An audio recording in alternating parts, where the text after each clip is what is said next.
ഇന്നലെ യുസ്വേന്ദ്ര ചഹാലിന് ഒരു ഓവർ പോലും കൊടുത്തില്ല ശ്രേയസ് അയ്യർ. ഈ സീസണിൽ ചഹാലാണ് പഞ്ചാബിന് വേണ്ടിയിട്ട് ഏറ്റവും നന്നായിട്ട് എറിഞ്ഞു കൊടുത്തിട്ടുള്ള ഏക ബോളർ. അത് ലെഫ്റ്റ് ഹാൻഡേഴ്സിനെതിരെയും ചഹാൽ നന്നായി എറിയും, എല്ലാവർക്കും എതിരെയും ഒരു ട്വിസ്റ്റ് അല്ലെങ്കിൽ ഒരു ബ്രേക്ക് ത്രൂ കൊണ്ടുവരാൻ പറ്റിയ ഒരു ബോളറാണ് ചഹാൽ. എന്നിരുന്നിട്ടും ആ സ്റ്റോനീസിനെയാണ് ശ്രേയസ് അയ്യർ യൂസ് ചെയ്തത്, ചഹാലിനെ യൂസ് ചെയ്തിട്ടില്ല. അപ്പോൾ ക്യാപ്റ്റൻസി ചോദ്യം ചെയ്യേണ്ട സമയങ്ങളായി. ആദ്യം കുറച്ച് കളികൾ ജയിച്ചപ്പോൾ എല്ലാവരും പറഞ്ഞു ശ്രേയസ് അയ്യരാണ് ഈ സീസണിലെ ഏറ്റവും നല്ല ക്യാപ്റ്റൻ, അല്ലെങ്കിൽ IPL തന്നെ ഏറ്റവും നല്ല ക്യാപ്റ്റൻ ശ്രേയസ് അയ്യരാണ്, നെക്സ്റ്റ് ഇന്ത്യൻ ടീമിലേക്ക് തിരിച്ചു വിളിക്കേണ്ട ഒരു ക്യാപ്റ്റൻ ശ്രേയസ് അയ്യരാണ്.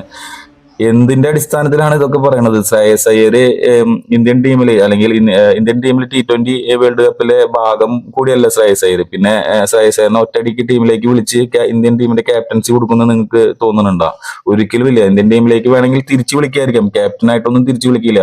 പിന്നെ ഈ IPL-ന്റെ ഒരു അടിസ്ഥാനത്തിൽ പറയുകയാണെന്നുണ്ടെങ്കിൽ ഏറ്റവും നല്ല ക്യാപ്റ്റൻസി കൈകാര്യം ചെയ്യുന്നത് ശുഭ്മാൻ ഗില്ലാണ്. ഒരു സംശയം വേണ്ട, നിങ്ങൾ കളികൾ കണ്ട് വിലയിരുത്തിയിട്ട് പറഞ്ഞാൽ മതി. ശുഭ്മാൻ ഗില്ലിനോടുള്ള ദേഷ്യം കൊണ്ട് ഇപ്പം തന്നെ ശുഭ്മാൻ ഗിൽ അല്ല എന്ന് പറയേണ്ട ആവശ്യമില്ല. അന്ന് വിരാട് കോഹ്ലി റബാദക്കെതിരെ ആദ്യത്തെ ഓവറിൽ 5 4 അടുപ്പിച്ചടിച്ച് 20 റൺസ് റബാദയ്ക്ക് അടിച്ചപ്പോ പിന്നത്തെ ഓവർ റബാദനെ വിശ്വസിച്ച് കൊണ്ടുവന്ന് ആ വിരാട് കോഹ്ലിയുടെ വിക്കറ്റ് അങ്ങോട്ട് എടുത്തു.